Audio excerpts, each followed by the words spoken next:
Okay, for this lesson in Flip Boom Classic 4.0, we're going to do a bouncing bowling ball.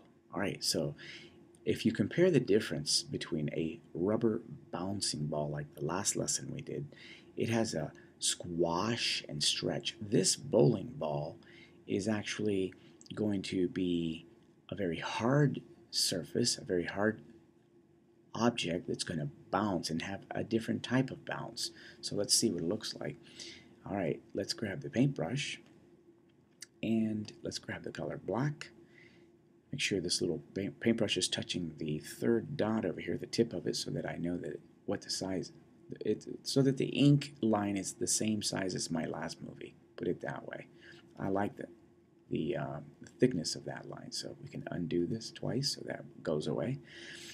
Okay, so what we want to do is actually start right over here somewhere. Let's put the bowling ball right about there. Next thing we want to do is go to the next frame, and I can't see my last frame, so I'm going to turn the onion skin on, and then I'm going to drop this right about here. Next frame right about here, and on the last one I'm going to go ahead and Control Z that for a minute. I'm going to go ahead and hit the ball right about there, and let me fix this line.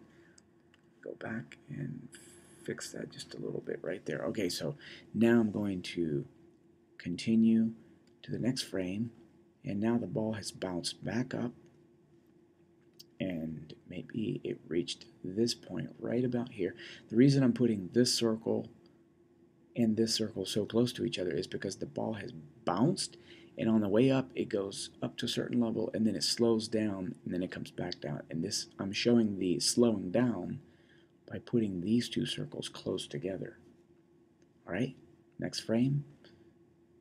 The ball starts to drop quickly again, and it has made contact.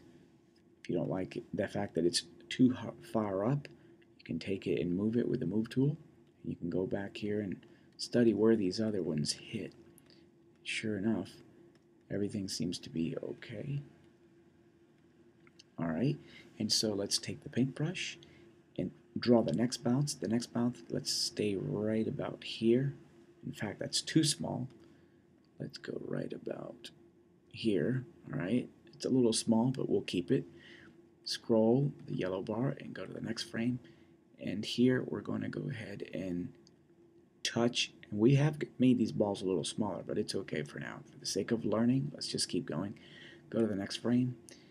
And now the ball has bounced again. And I'm going to maybe have it bounce one more time. You can do Control Z or keep hitting that arrow. I'm going to go ahead and make it bounce one more time and come back down. Okay, let's make sure we draw a good enough circle there. And now the ball is going to roll. So I'm going to draw some balls out here to demonstrate that the bowling ball has rolled away. Alright, turn onion skins off. Go back to the beginning by touching on the first frame, and let's see what this bouncing bowling ball, or a hard ball like a marble or something hard, let's see its bounce. Okay, now why would something bounce in the same spot and then take off? Well, if you take your drawings when you're doing them and you make the ball bounce and then move it a little bit and bounce and move it a little bit and bounce, it might look a little better. This one is bouncing in exactly the same spot a few times and then it rolls off. Okay, no big deal. You can check your drawing to see that it looks more realistic by sliding your drawings over little by little as you bounce it.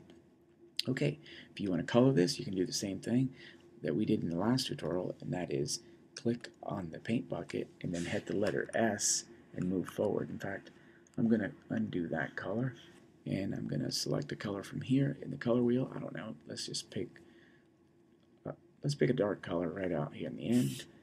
Color it, and let's move forward with the letter S is what I'm pressing. And there we go. Okay, this completes this tutorial. make sure that you're learning how to use Toon Boom Classic or Flip Boom Classic. It is made by Toon Boom, so that you are able to teach your students how to use the software and then be able to do your own lessons. All right, just one more quick tip. If you did want to put some audio in this, you would press on the microphone. Make sure you're at frame number 1, and I'm just going to say hello real quick. All right, as soon as I press the record, I'm going to say hello. Hello. Now I'm going to stop it, and I am now going to, if I click on that, it's going to publish the audio to my timeline. And notice that the audio is in little tiny circles, musics, and I'm going to now play this. Hello, hello, hello. All right, because it's in a loop. So notice that Toon Boom Classic has the ability to use the microphone and insert audio. All right. Okay, this concludes this tutorial. Go on to the next one.